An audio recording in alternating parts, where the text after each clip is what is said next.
Doctor M K Muneer താമരശ്ശേരിയിൽ വിദ്യാർത്ഥി സംഘർഷത്തിൽപ്പെട്ട് മരിച്ച 10ാം ക്ലാസ്സുകാരൻ മുഹമ്മദ് ഷഹബാസ് നാടിന്റെ നൊമ്പരമായി മാറിയിരിക്കുകയാണ്.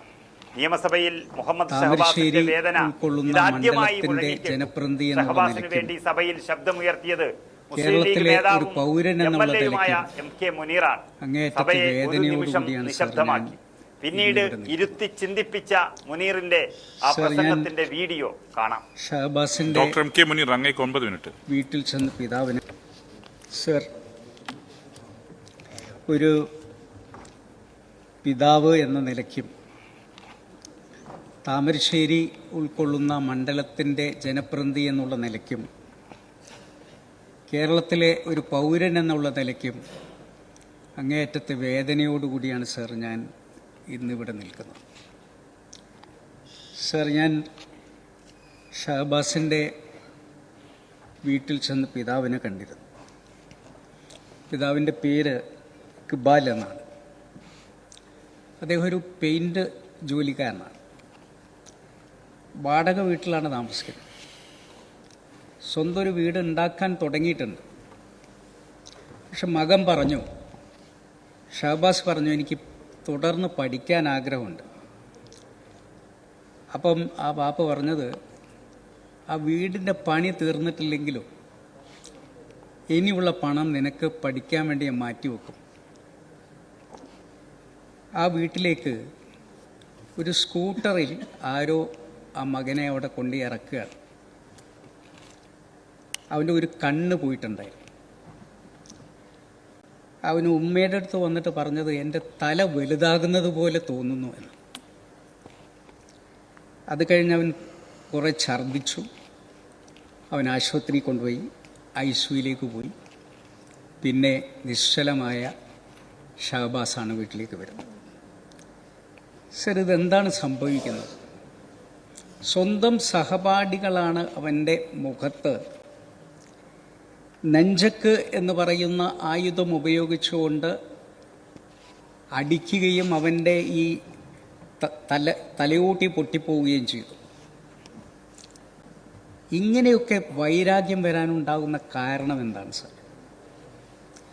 സർ, അവർ ഒരു DJ പാർട്ടി, ഇത് എല്ലാ സ്കൂളുകളിലും ഇപ്പോൾ നടക്കുന്ന ഒരു സാധനമാണ് ഈ DJ പാർട്ടി. ഡിസ്ക് ജോക്കി എന്നാണ് എൻ്റെ പേര്. ഇതാണ് പലപ്പോഴും അടിയിൽ കലാശിക്കുന്നത്. അവിടെയാണ് പലപ്പോഴും മയക്കുമരുന്ന് പാർട്ടിയായി ഇത് മാറുന്നത്. ഇവിടെയും ഒരു ട്യൂഷൻ സെൻ്ററിൽ DJ പാർട്ടി നടന്നു. ആ DJ പാർട്ടിയിൽ ഒരു പാട്ട് നടന്നുകൊണ്ടിരിക്കുമ്പോൾ നിന്നുപോയി, ഒരു പെൺകുട്ടി പാടുന്നത് നിന്നുപോയി എന്ന കാരണത്താൽ 2 സ്കൂളിലുള്ള കുട്ടികൾ തമ്മിലാണ് ഈ അടി നടന്നിരിക്കുന്നത്.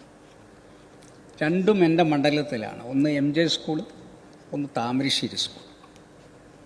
സർ, ഞാൻ താമരശ്ശേരി സ്കൂളൊന്ന് നന്നാക്കാനും അത് അന്തർദേശീയ നിലവാരമാക്കാനും എല്ലാവരെയും കൂട്ടിയൊരു കമ്മിറ്റിയൊക്കെ ഉണ്ടാക്കി അവിടെ ഇൻറ്ററാക്റ്റീവ് ക്ലാസ്സുകളൊക്കെ ഉണ്ടാക്കണമെന്ന് ആഗ്രഹിച്ച ആ സ്കൂളിലെ 5 കുട്ടികൾ ഇന്ന് കൊലപാതക കേസിൽ ജുവനൈൽ ജസ്റ്റിസ് ബോർഡ് പറഞ്ഞിട്ട് ഒബ്സർവേറ്ററി സെൻറ്ററിൽ കിടക്കുകയാണ്.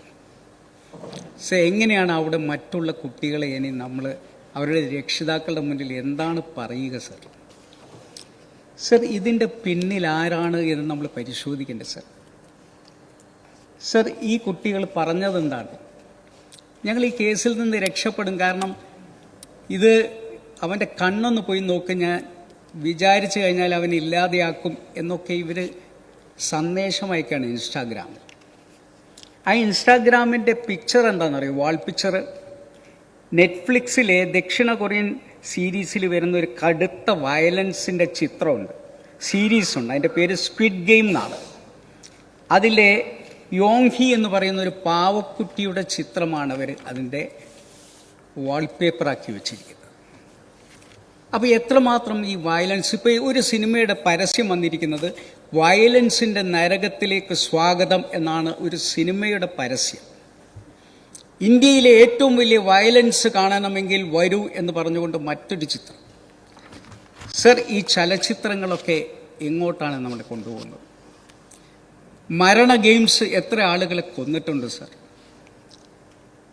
സർ, ഇവിടെ തന്നെ ഇതിൻ്റെ പിന്നിൽ രക്ഷിതാക്കൾ എവിടെ നിൽക്കുന്നു എന്ന് കാണണമെങ്കിൽ പ്രതിയായ കുട്ടിയുടെ പിതാവിന് കൊട്ടേഷൻ രാഷ്ട്രീയ ബന്ധം.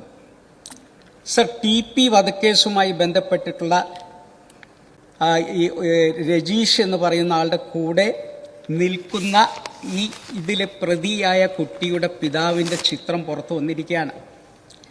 ആ പിതാവിൻ്റെ അളമാരയിൽ നിന്നാണ് പോലീസ് ഇപ്പോഴ് ഈ നെഞ്ചക്ക് കണ്ടെത്തിയിരിക്കുന്നത്. സർ,